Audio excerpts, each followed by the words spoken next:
Księdza Jerzego Popiełuszkę poznałam, można powiedzieć, w taki trochę przypadkowy sposób, pomimo tego, że byłam bardzo zaangażowana w działalność Solidarności, a może właśnie dlatego, w którymś momencie zostałam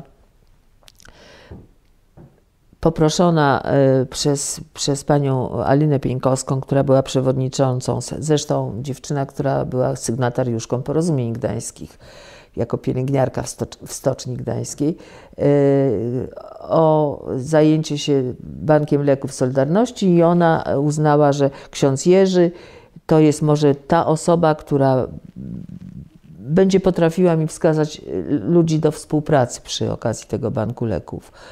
I wracałyśmy razem pociągiem z Poznania, tam było zebranie Krajowej Sekcji Służby Zdrowia, a Alina jechała do Warszawy, nie do Gdańska, bo właśnie miała być matką chrzestną sztandaru Huty Warszawa tutaj no właśnie w kościele świętego Stanisława Kostki i miała być uroczystość i mówi: słuchaj, to ja cię przedstawię księdzu Jerzemu, to na pewno on ci będzie jakoś tam pomocny w znalezieniu ludzi do współpracy. No i tę uroczystość, którą zdążyłyśmy prawie że w ostatniej chwili, odbyła się potem, że przyszłyśmy do mieszkania do księdza Jerzego i właśnie Alinka mówi, że tutaj to jestem ja i się tym i tym zajmuję, a ksiądz Jerzy, no to wiadomo, kto to był.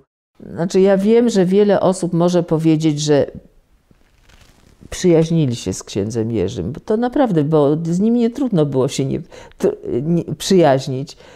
Był tak przyjaznym człowiekiem, ale myślę, że naprawdę była to bardzo duża przyjaźń między mną a nim, bo często potrzebował się spotkać, często potrzebował porozmawiać, no właśnie na tematy innych ludzi. No jak określenia użyła, że był dobrym człowiekiem, to można w tym zawrzeć wszystko, ale rzeczywiście umiał, znaczy nie było żadnego dystansu z ludźmi, nie było to tak, że to jest ksiądz, a ty jesteś wierny na przykład. Nie trzymał żadnego dystansu, był absolutnie szczery i przez to ludzie mieli do niego zaufanie, ale był też no jakby szczerym kapłanem, to znaczy on rzeczywiście był wierzącym kapłanem. Właściwie to jego życie to było przykładem życia chrześcijańskiego po prostu. Kochać ludzi, działać w swoim otoczeniu tam, gdzie mogę najbliżej oddziaływać i jemu po prostu zależało o to, co można jednym słowem określić. Jemu zależało, żeby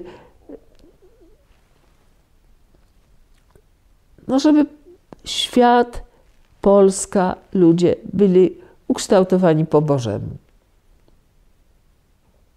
To było tak oczywiste, że on ma absolutne przekonanie, pewność, że działa w dobrej sprawie. I inne rzeczy się nie liczyły. On to przyjmował, że tak ma być. No. Najczęściej to były spotkania twarzą w twarz, bo o dzwonieniu to w tamtym czasie to raczej trudno mówić. Ja po pierwsze nie miałam telefonu, komórek nie było. Ksiądz Jerzy jakiś stacjonarny miał, ale ja nie korzystałam, nawet nie znałam tego. No znaczy może znałam ten numer, ale w każdym razie nie rozmawialiśmy telefonicznie. No po prostu się tu przyjeżdżało, on tu zawsze był. A rozmowy były i na zewnątrz, i tu w mieszkaniu, i no różne, na przykład o tym, że ma napisane kazanie i że może być wygłoszone, nawet jak go zamkną, to gdzieś na zewnątrz to mi to mówił akurat. No, spacerowaliśmy gdzieś tutaj w okolicach kościoła, czy no w każdym razie tego typu to były spotkania, twarzą w twarz oczywiście. No, interesował się wieloma bardzo problemami takimi ludzkimi. Jak rodzina była rozdzielona, czy przez emigrację, czy przez no, więzienie choćby. No, dla niego to było ważne. On dbał o to, żeby ludzie byli razem. No bo to było i w zakresie pomoc, jaką on stworzył, to po pierwsze dotyczyła rodzin osób internowanych, no bo to tak trzeba było działać. Natomiast to była zarówno pomoc żywnościowa, jak i rzeczowa, jak i lekowa.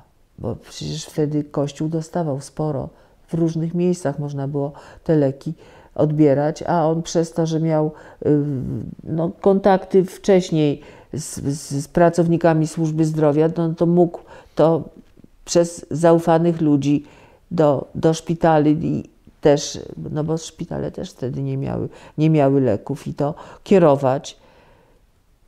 Także, ale też no, pomagał tak zwykłym ludziom, materialnie można powiedzieć, żeby się mieli w co ubrać, żeby mieli co jeść. No i żeby mieli leki. Ksiądz Jerzy, oprócz tego, że no, myślał o poszczególnych ludziach, to myślał też o Polsce i o przyszłości kraju.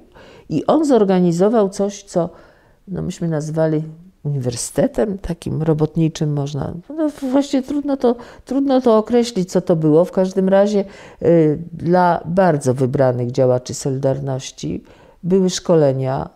Tutaj w Dolnym Kościele, w czwartki to było, przez cały rok akademicki można powiedzieć.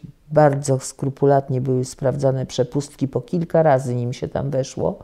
I były wykłady z historii, z psychologii, relacji międzyosobowych, jakichś tego typu. Przygotowywał kadrę dla przyszłej Polski. Ludzi, którzy mogliby coś robić. Na pewno było to na jego zaproszenie. To nie tak, że się można było zgłosić, no bo nas w sumie było góra 40 osób, które, no, konspiracja była najgłębsza, bo przepustka była z podpisem księdza Jerzego i pomimo tego, że myśmy się tam, przynajmniej po jakimś czasie to wszyscy znali, za każdym razem było to bardzo gruntownie sprawdzane przy wchodzeniu do Dolnego Kościoła. To znaczy, ja muszę powiedzieć, że ja nie wszystkie osoby, które wykładały, pamiętam. Wiem, że był pan redaktor Stefan Bratkowski, wiem, że był pan mecenas Andrzejewski Piotr. Byli psychologowie, którzy właśnie te treningi interpersonalne prowadzili, ale nie potrafię wymienić nazwisk.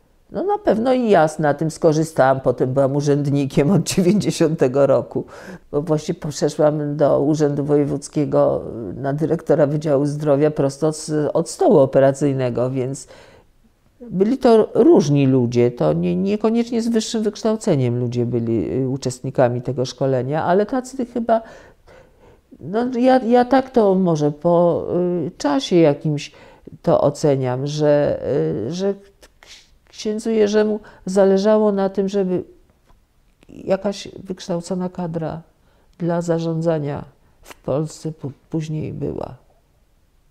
Bo Polska to najważniejsza.